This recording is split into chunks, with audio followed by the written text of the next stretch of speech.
Welcome back to Les Schwab Tire Center's Outdoor GPS, presented by Fisherman's Marine and Outdoor. Welcome back, everyone. We've got Brandon Glass here. We got one more segment to check in with him, get some insight from what he's got going on. And if you take a quick look here with the Kershaw Tech Cam, you can see he's got an array of different things to fish with. But what I notice as a guy that spends a little bit of time chasing steelhead every once in a while, you've actually narrowed it down to what actually works. Yeah. I mean, from what I'm looking at, not basic. This isn't basic by any means, but he's got all the different pieces of the puzzle to kind of even change how you can fish some of these things. But are these your go-tos, similar to what your dad's using, the beads and yarnies and that kind of stuff? Yeah, so actually, I mistakenly grabbed just a drift boat bag today instead of my sled bag. Okay. So everything's gonna be kind of downsized a little bit because I use drift boat and water's low and clear. Okay. Okay, so. All right, now hold on, I gotta back up a little bit because I know what you're talking about, but you went by that real quickly. So sled, you're kind of thinking higher water, bigger gear, you know, maybe different size beads, yarnies kind of stuff. Drift boat, typically it's lower water and a little bit clearer a lot of times. Yeah, so for what I get to do in the metropolitan areas, because I don't go fish the Oregon coast, right? I can do both sled or a drift boat. Gotcha. And I try to run sleds when the water is mid-level and higher, up to that, you know, whatever brown color will be. Right. And then drift boat, for me, I try to do it when it's low and clear, more stealthy. Gotcha. That's for me. That's what I like to do. I like to, but if I get guys who are like, I still want to go on the drift boat, I'm like, it's going to be high. Oh boy, it's going to be a tough day today. For me, because now I'm rowing my butt off, but also we only have a few really key spots to fish, right? Yeah. And when you're in a drift boat without a motor on it, you get one slide, you may not be able to get back up there. Right. So unless Brandon jumps out and drags you back upriver, which he actually does. I see him do that all the time. Yeah, you see me but do that's low, clear water conditions where you can do that without getting yourself in too much trouble. Okay, so a little bit narrowed down, but you're still fishing similarly, right? Yeah. So I mean, you've got the bobber dog and bobbers. Yeah, right you got the there. arrow floats. I mean, obviously, the most knocked off float in the world right here. 100%. Still run these two, you know. Okay, absolutely. So, you know, for what I'm trying to do with these guys, when I'm taking clients out, sometimes it might not be the first day fishing. Sometimes they may have only fished 10 times ever. So I need to kind of, and I'm trying to be as nice as possible, but dumb it down a little bit so you can be very effective, right? Be very effective with your casting, making sure that you land somewhere close to where I need you to be around those fish. Because in certain conditions, fish are not just there, no, they're right over there. You can almost see them. But if you don't cast there with a good presentation, we have no chance. Right, it's just game over to start with. It's tough. So I'm trying to make sure my stuff is dumbed down enough that everybody has a great chance of making a good drift. Gotcha. That's what we're trying to get to. Right. So people like to do back trolling. You use the boat to manipulate your gear in that strike zone very well. Right. I have to have guys cast there. Right. And that's why I like the finesse fishing. So when you do in that, because there's going to be folks out there that are watching, because I always do the selfless plug. I want to see if we can get folks out there with Brandon, right? So if you've never done this before, so here's a kind of little bit of an idea. So if you do get someone that's really new, you're putting a 9.5 foot, 10-foot rod in their hand, which is a lot by itself.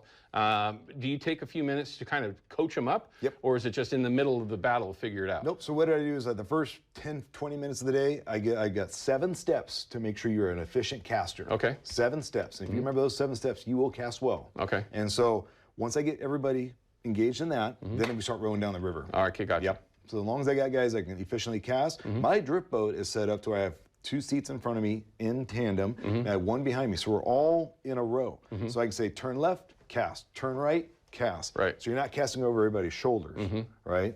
And so it makes it kind of easy, and my guys, I think, are a little more effective that way. Sure. And so the way I manipulate the vessel, that allows my guys to have the best chance. Right, so you're keeping all the bobbers, if you're bobber dogging, in the right zone so they're all fishing without fishing on top of each other in most cases. And casting over someone's backside or something. Don't do that. Yeah. Please don't do that. Jigs. Yes. Yep. Okay. So this is one that I'm not going to say is overlooked, all right? Because there's so much, for so many different sources, not just GPS, but so many ways. We talk solely about bobber dogging, if it's beads, yarnies, bait, worms, whatever it might be. But we kind of forget a little bit about jigs with clients. Do you spend much time with bobber and jig? Absolutely. Every single day that I'm taking a drift boat out, we're going to have a rod or 2 rigged up with jigs. Gotcha. Because maybe some skill levels it'd be easier just to run a jig. Sure, okay. Because it's a little easier to cast, a little heavier. Right. Right, so you make it a little bit effortless cast. Running some of the certain colors right here, kind of see in my hands.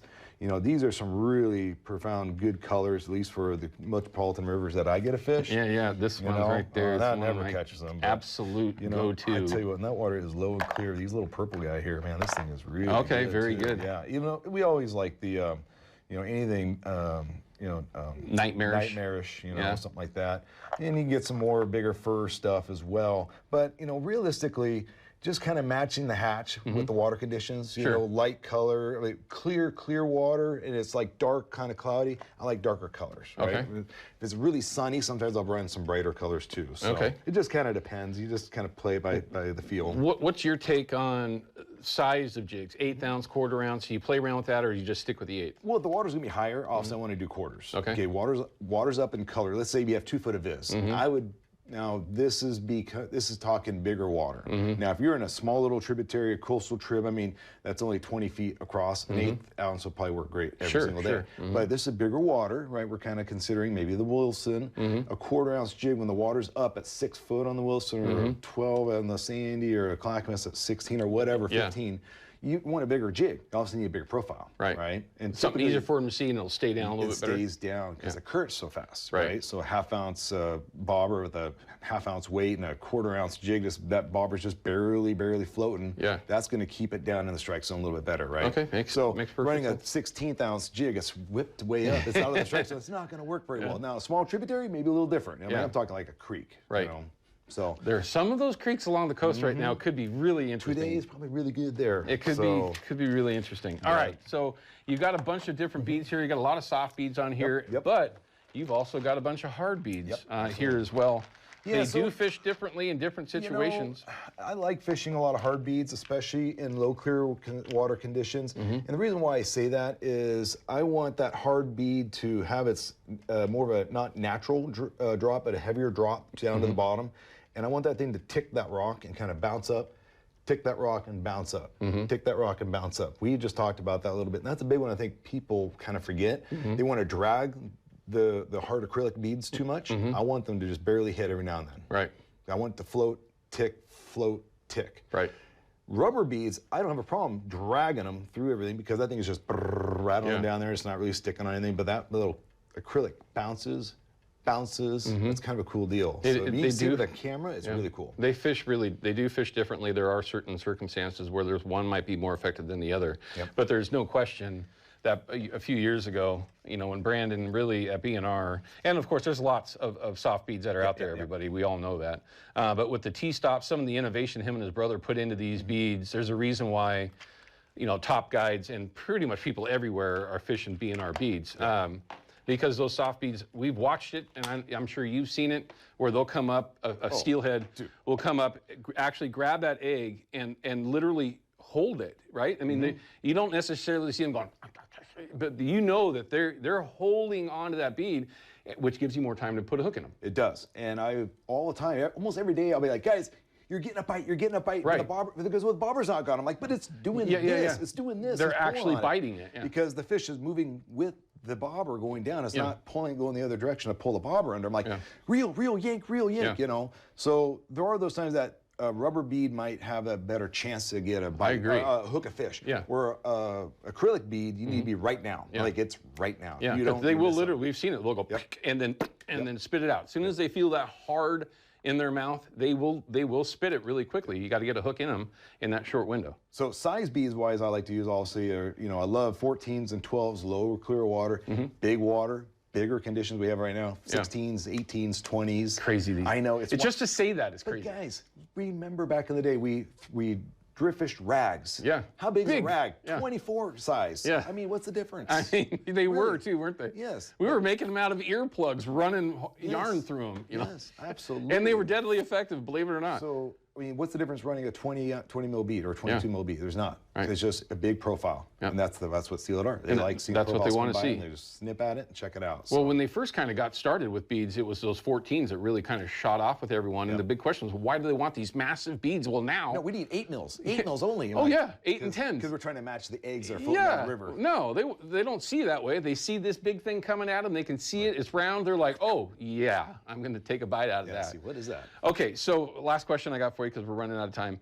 Going forward, it's again the middle of December. Is there availability for you or your father to get out on the water as we get into the latter part of December, January, February, March, and maybe even April? You know, and realistically, I'm probably going to push everything out to about the first of the year, just so everybody knows. Sure. But yes, I have some availability still, and my dad does too, for January, February, and March. Okay. And March is a great time as well. January is kind of be more of a hatchery thing. January, February, and then by March, we're really seeing a lot of natives, you know, and we're still doing the broodstock program on the Sandy. Yeah. That gets up and going after about the first year, we can start taking fish again. Sure. So we can start putting those fish in the program, and we know that's been doing a really great thing.